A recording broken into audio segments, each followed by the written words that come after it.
दुनिया की पहली 5 अर्थव्यवस्थाओं में मात्र 9 वर्षों में लाकर नरेंद्र मोदी जी के नेतृत्व में भारत पहुंचा है। ये दिखाता है कि कैसे ईमानदारी से काम करो तो देश आगे बढ़ता है।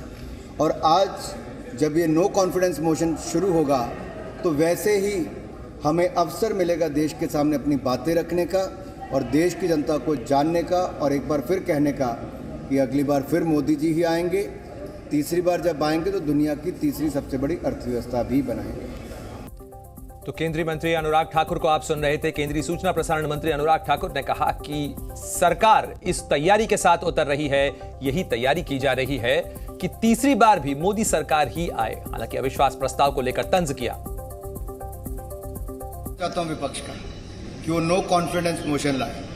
कम से कम चर्चा तो होगी, कम से कम हमें अवसर मिलेगा कि हम बता सके देश को कि 9 वर्षों में मोदी जी के नेतृत्व में देश कैसे आगे बढ़ा है, देश के गरीबों का कल्याण कैसे हुआ है। 27% गरीब गरीबी रेखा से बाहर आए, गरीब कल्याण की अनेकों योजनाएं चलाई गई, देश में जो चहुमुखी विकास हुआ और आज भारत दुनिया की सबसे तेजी से बढ़ने वाली अर्थव्यवस्था बना है और दुनिया की पहली 5 अर्थव्यवस्थाओं में मात्र 9 वर्षों में लाकर नरेंद्र मोदी जी के नेतृत्व में भारत पहुंचा है। ये दिखाता है कि कैसे ईमानदारी से काम करो तो देश आगे बढ़ता है। और आज जब ये नो कॉन्फिडेंस मोशन शुरू होगा तो वैसे ही हमें अवसर मिलेगा देश के सामने अपनी बातें रखने का और देश की जनता को जानने का और एक बार फिर कहने का कि अगली बार फिर मोदी जी ही आएंगे। तीसरी बार जब आएंगे तो दुनिया की तीसरी सबसे बड़ी अर्थव्यवस्था भी बनाएंगे। तो केंद्रीय मंत्री अनुराग ठाकुर को आपने सुना। किसी तरीके से बैकफुट पर सरकार फिलहाल नजर नहीं आ रही है और इस मामले पर आक्रामक तेवर के साथ बीजेपी जवाब देने के लिए तैयार नजर आ रही। इसी चर्चा पर, इसी बड़ी खबर पर आज बात करेंगे और हमारे साथ कई खास जो मेहमान हैं उनका पैनल जुड़ चुका है। साथ ही मेरे 2 सहयोगी रवि कुमार त्रिपाठी और रविंद्र कुमार भी जुड़ गए हैं। साथ ही राजनीतिक विश्लेषक अभय दुबे हमारे साथ हैं। साथ ही आरती टिक्कू भी हमारे साथ जुड़ चुकी हैं। लेकिन उससे पहले आपको बता दें कि आखिर बीजेपी की तरफ से पलटवार के लिए कौन कौन से नाम आज मैदान में उतरेंगे। तो निशिकांत दुबे बीजेपी की तरफ से पहले वक्ता होंगे। साथ ही केंद्रीय मंत्री स्मृति ईरानी वो भी नजर आएंगी सरकार का पक्ष रखते हुए। साथ ही केंद्रीय वित्त मंत्री निर्मला सीतारमण, साथ ही नागरिक उड्डयन मंत्री ज्योतिरादित्य सिंधिया, साथ ही पूर्व जो सूचना प्रसारण मंत्री हैं और साथ ही सांसद राज्यवर्धन सिंह राठौड़ भी जवाबी वार के लिए नजर आएंगे।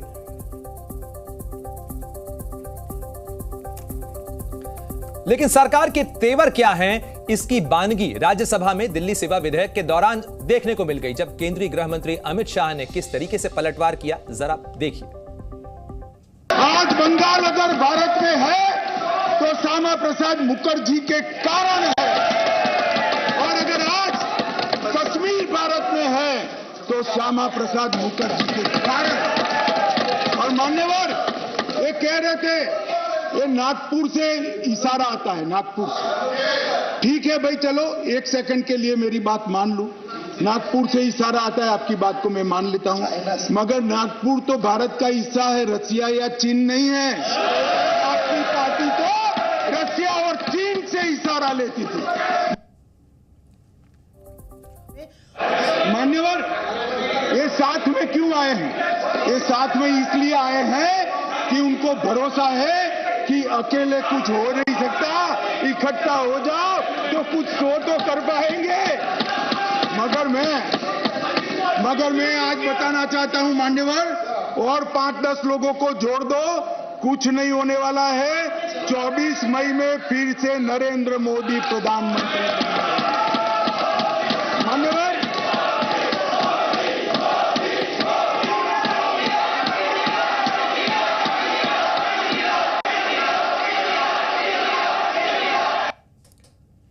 तो सरकार पूरी तरीके से आक्रामक तेवर के साथ संसद के मैदान में जवाब देने के लिए नजर आएगी। और इस खबर पर ज्यादा चर्चा के लिए सीधे रुख करते हैं। मेरे 2 सहयोगी हमारे साथ जुड़े हुए हैं। सबसे पहले उनसे अपडेट लेते हैं कि फिलहाल संसद में क्या कुछ तैयारियां हुई हैं। रविंद्र, मैं आपका रुख करना चाहूंगा। आज संसदीय बीजेपी के संसदीय दल की बैठक भी चल रही है, प्रधानमंत्री वहां मौजूद हैं।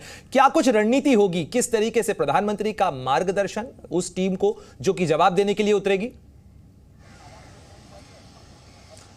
बिल्कुल, ये मानसून सत्र का आखिरी बैठक है और संसदीय दल की, और आज ही विश्वास प्रस्ताव की शुरुआत हो रही है। तो प्रधानमंत्री नरेंद्र मोदी हो या जो प्रहलाद जोशी जो संसदीय कार्य मंत्री जिस बैठक की शुरुआत करते हैं, सबका यही होगा, निर्देश होगा खासकर प्रधानमंत्री का, कि जो भी वक्ता हैं अविश्वास प्रस्ताव के दौरान जो 9 साल का हमारे कामकाज है, जो गरीबों के लिए किया गया है, महिलाओं के लिए किया गया है, जो किसानों के लिए किए हैं, जो पैन इंडिया किया गया है, युवाओं के लिए किया गया, इन सब योजनाओं का और उनसे जितने लाभ हुए हैं, लाभार्थी हैं, उन सब का खाका रखा जाए, पुरजोर तरीके से रखा जाए। इसलिए आप देखिए कि महिलाओं की बात होगी तो स्मृति ईरानी का वक्ता के रूप में रखा गया, हालांकि स्मृति ईरानी का वक्ता के रूप में राहुल गांधी का एक जवाब भी रखा गया।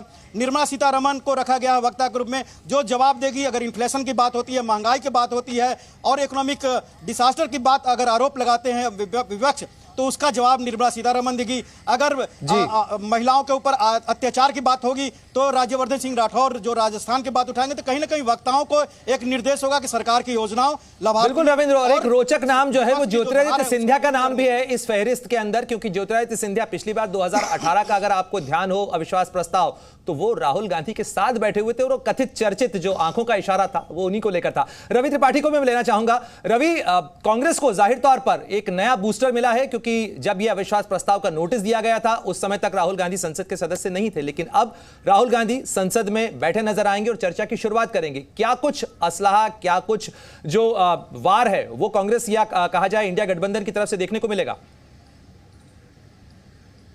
नहीं, बिल्कुल, देखिए जो गठबंधन चाहता था, विपक्षी गठबंधन जो चाहता था वो पूरा हुआ। विपक्षी गठबंधन चाहता था कि मणिपुर के मुद्दे पर तफ्तीश से चर्चा हो, लंबी चर्चा हो, वो चर्चा होगी इस मोशन के तहत, अविश्वास प्रस्ताव के तहत, और साथ साथ प्रधानमंत्री का रिप्लाई विपक्ष चाहता था। तो प्रधानमंत्री इसमें इस पूरे चर्चा का रिप्लाई करेंगे। लेकिन बात करें राहुल गांधी की, चूंकि राहुल गांधी का नाम नया आया है, तो जो तैयारी है मैं आपको बताना चाहूँगा।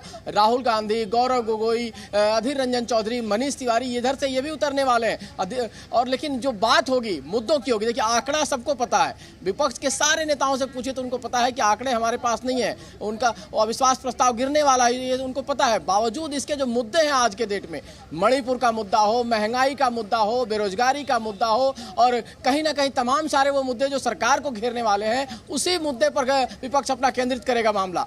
चाहे तो मणिपुर के मुद्दे को लेकर राहुल गांधी, चूंकि राहुल गांधी वहां गए थे, दिल्ली घूम के भी आए थे। बिल्कुल रवि, यानी चर्चा हो ना हो, बस मेरा मकसद इतना है कि चर्चा होनी चाहिए। मैं लौटूंगा आपके पास में, लेकिन इस पूरे मामले को लेकर जो समाजवादी पार्टी सांसद एसटी हसन हैं, उन्होंने क्या कुछ कहा, जरा वो भी आपको सुनवा देते हैं। समाजवादी पार्टी के सांसद एसटी हसन साहब हमारे साथ मौजूद है। हसन साहब, आज अविश्वास प्रस्ताव पर चर्चा शुरू होनी है, कहा जा रहा है कि राहुल गांधी इस पर बोलेंगे। आपके साथ आंकड़े नहीं है विपक्ष के पास, बावजूद इसकी चर्चा हो रही है, किस मकसद को लेकर चर्चा आप लोग करेंगे आज? देखिए, आप सबको मालूम है कि इसका अंजाम क्या होना है, हमें भी मालूम है। लेकिन आज़ाद हिंदुस्तान में, और मैं समझता हूँ दुनिया में ऐसी घटनाएं कहीं नहीं हुई जो हमारे मणिपुर के अंदर हुई है। हमारा सर शर्म से झुका हुआ है, इंसान और इंसानियत तार तार हो चुकी। हम अगर ये चाहते थे कि हमारा मुखिया प्रधानमंत्री आए और उस पर अपना स्टेटमेंट दे और बाकी बहस शुरू हो जाए, तो हम तो ये समझते हैं कि सत्ता पक्ष को इंसानियत की तो फिक्र है नहीं, अपने बिलों की ज़्यादा फिक्र है। हम ये समझते हैं कि हम इस पंचायत में, देश की सबसे बड़ी पंचायत में, डेमोक्रेसी के मंदिर में हम इंसान और इंसानियत के लिए आए हैं, बिल पास करने के लिए। लेकिन हसन साहब, बार बार कहा जाता है जब प्रधानमंत्री आते हैं तो कहीं ना कहीं विपक्ष घिर जाता है, विपक्ष फंस जाता है जब प्रधानमंत्री बोलना शुरू करते हैं। तो आपको इस बात का डर है कि प्रधानमंत्री जब बोलेंगे तो आप लोगों के लिए मुश्किलें बढ़ जाएंगी ज़्यादा? क्यों, क्या कोई खाया ही किसी को? क्या किसी को डर है उनसे?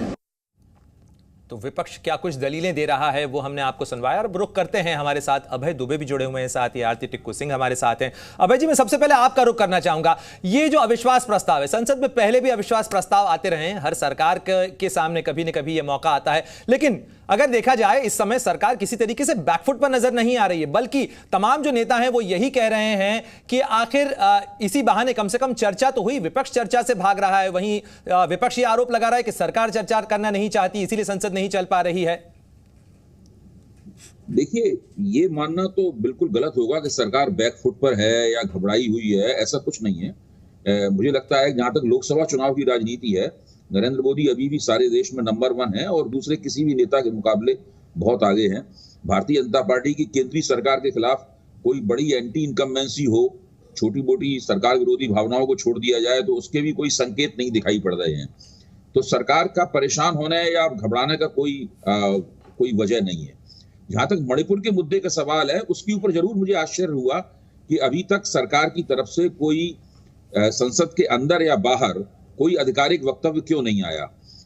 जरूरी नहीं कि संसद में गृह मंत्री के तौर पर अमित शाह सरकार सदन के बाहर भी एक सफाई दे सकते थे सरकार की तरफ से कि भाई वहां मणिपुर में जो हो रहा है वो क्यों हो रहा है, और मणिपुर की सरकार नहीं, अभय जी, संसद के अंदर भी इस मामले के ऊपर मैं मतलब आपको एक करेक्शन करना चाहूंगा, लेकिन संसद का मॉनसून सत्र जब शुरू हुआ था तो प्रधानमंत्री का बयान आया था इसी घटना को लेकर, खासतौर पर जो वीडियो वायरल हुआ था वो 78 दिन बाद दिया था। प्रधानमंत्री ने जो बयान दिया था वो मणिपुर की घटनाओं के 78 दिन बाद दिया था। नहीं, वो ठीक है, आपने जो कहा कि संसद के भीतर या बाहर कोई बयान नहीं आया था, तो मैंने नहीं, वो गलत है। आप मेरी बात को गलत तरीके से ले रहे हैं। प्रधानमंत्री ने जो कहा था, और प्रधानमंत्री ने मणिपुर ये नहीं बताया था कि मणिपुर में जो घटनाएं हुई, केवल उन्होंने अफसोस व्यक्त किया था और दूसरे प्रदेशों की घटनाओं को भी उसमें लपेट दिया था, ताकि मणिपुर में सरकार की जो विफलता है वो विफलता थोड़ा उसमें स्पिन दिया जा सके। ये बात सही नहीं है, ये ठीक बात भी नहीं है। मणिपुर में जातीय हिंसा हो रही है। अगर राजस्थान में कोई महिला विरोधी घटना हुई है, छत्तीसगढ़ में हुई है या कहीं भी हुई है, तो उसका परिणाम जातीय हिंसा का परिणाम नहीं है। मणिपुर की घटना एक बिल्कुल अलग तरह की घटना है। प्रधानमंत्री जो व्यक्ति प्रधानमंत्री है देश का, उसे कम से कम इन दूसरे सारे देश में महिलाओं के खिलाफ कहीं भी घटना उसके खिलाफ सख्त कार्रवाई होनी चाहिए, उसकी निंदा होनी चाहिए। लेकिन मणिपुर में जाति हिंसा हो रही है, एक दिन नहीं, 2 दिन नहीं, बल्कि लगभग अब तो मेरे ख्याल से 3 महीने हो गए होते होते वो लगातार हो रही है। बिल्कुल, महिलाओं से जुड़े महिलाओं की सुरक्षा का महत्वपूर्ण मुद्दा। अभय जी, मैं लौटूंगा आपके पास में, क्योंकि बीते 5 साल के आंकड़े बताते हैं कि करीब 13 लाख महिलाएं गायब हुई हैं। लेकिन दिल्ली सेवा विधेयक जब राज्यसभा में कल पारित हुआ तो उस पर और क्या कुछ केंद्रीय गृह मंत्री अमित शाह ने कहा, वो भी आपको पहले सुनवा देते हैं, फिर मैं आरती टिक्कू सिंह से भी चर्चा आगे बढ़ाऊंगा। इमरजेंसी के अंदर मान्यवर 3 लाख से ज्यादा राजनीतिक दलों के बड़े बड़े नेताओं को जेल में डाल दिए गए, जेल में डाल दिए। माननीय अध्यक्ष जी, सारे अखबारों पर सेंसरशिप डाल दी गई। माननीय अध्यक्ष जी, इंडियन एक्सप्रेस ने अपने संपादकीय को खाली रखना पड़ा। माननीय अध्यक्ष जी, ये लोग डेमोक्रेसी की बात कर रहे हैं, ये लोग डेमोक्रेसी की बात कर रहे हैं।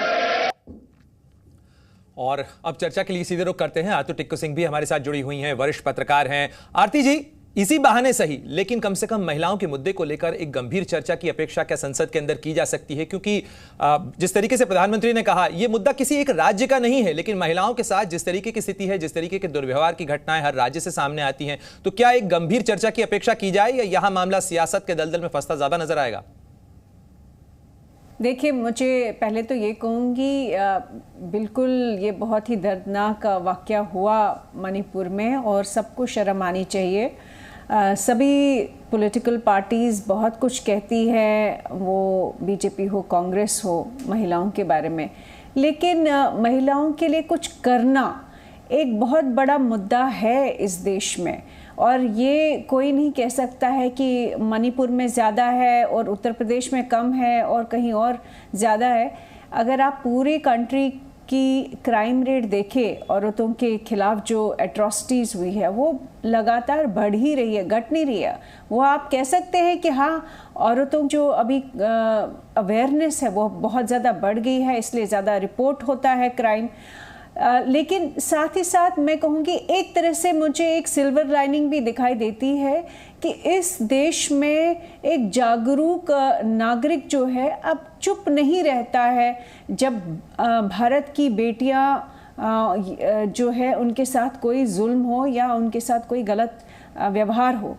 तो ये मैं कहूँगी कि प्राइम मिनिस्टर का जो स्टेटमेंट था वो बिल्कुल इसी संदर्भ में था और उन्होंने सही एक संकलन दिया कि ये पूरे समाज के लिए बहुत ही शर्मनाक वाक़या था। और दूसरी बात मैं ये कहूँगी कि ये मुझे पूरी उम्मीद है कि इस बात पे चर्चा होगी, हमारे सभी की, पूरे देश की उम्मीद होगी आरती की इस मामले के ऊपर चर्चा हो, गंभीर चर्चा हो, सार्थक चर्चा हो।